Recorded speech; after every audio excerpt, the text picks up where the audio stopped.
Deuteronomy chapter 29, third addressed, past favors recalled. Musa summoned all Israel and said to them, "You have seen with your eyes, with your own eyes, all that the Lord did in the land of Egypt to Pharaoh and all his servants and to all his land.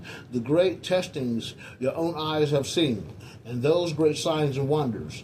But the Lord has not given you a heart to understand, or eyes to see, or ears to hear until this day.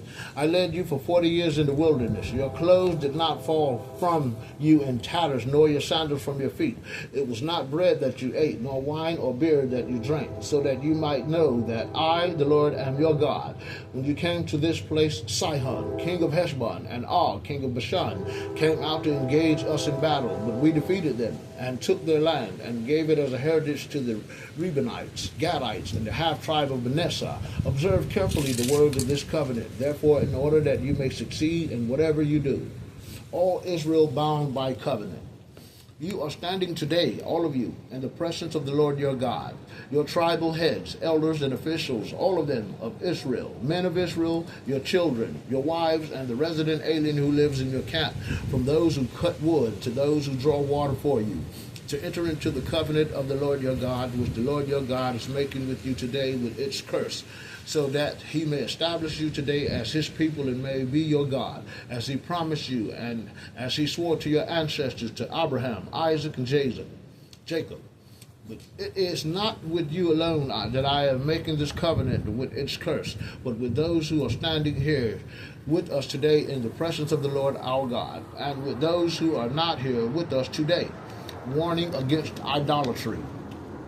You know that we lived in the land of Egypt, and that we passed through the nations that you too passed through, and saw the loathsome things and idols of wood and stone, of gold and silver that they possess. There may be among you a man or a woman or a clan or tribe whose heart is now turning away from the Lord our God to go and serve the gods of these nations. There may be among you a root bearing poison and wormwood. If any such persons, after hearing the words of this curse, should congratulate themselves, saying in their hearts, I am safe, even though I walk in stubbornness of heart, thereby sweeping away moist and dry alike, the Lord will never consent to pardon them.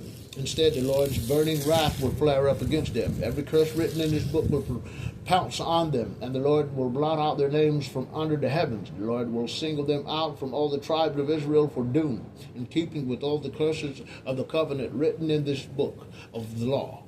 Punishment for idolatry. Future generations, your descendants who will rise up after you, as well as the foreigners who will come from distant lands, when they see the calamities of this land and the ills the Lord has inflicted upon it, all its soil burned out by sulfur and salt, unsown and unfruitful, without a blade of grass, like the catastrophe of Sodom and Gomorrah, Admah and Zeboian, which the Lord overthrew in his furious wrath.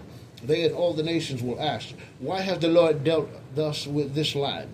Why this great outburst of wrath? And they will say, because they abandoned the covenant of the Lord, the God of the ancestors, which he had made with them when he brought them out of the land of Egypt. And they went and served other gods and bowed down to them, gods whom they did not know and whom had not apportioned to them. So the anger of the Lord flared up against the land and brought on it every curse written in this book. And the Lord uprooted them from the soil in anger, fury, and great wrath, and cast them out into another land as they are today. The hidden things belong to the Lord our God, but the revealed things are for us and for our children forever, to observe all the word of this law.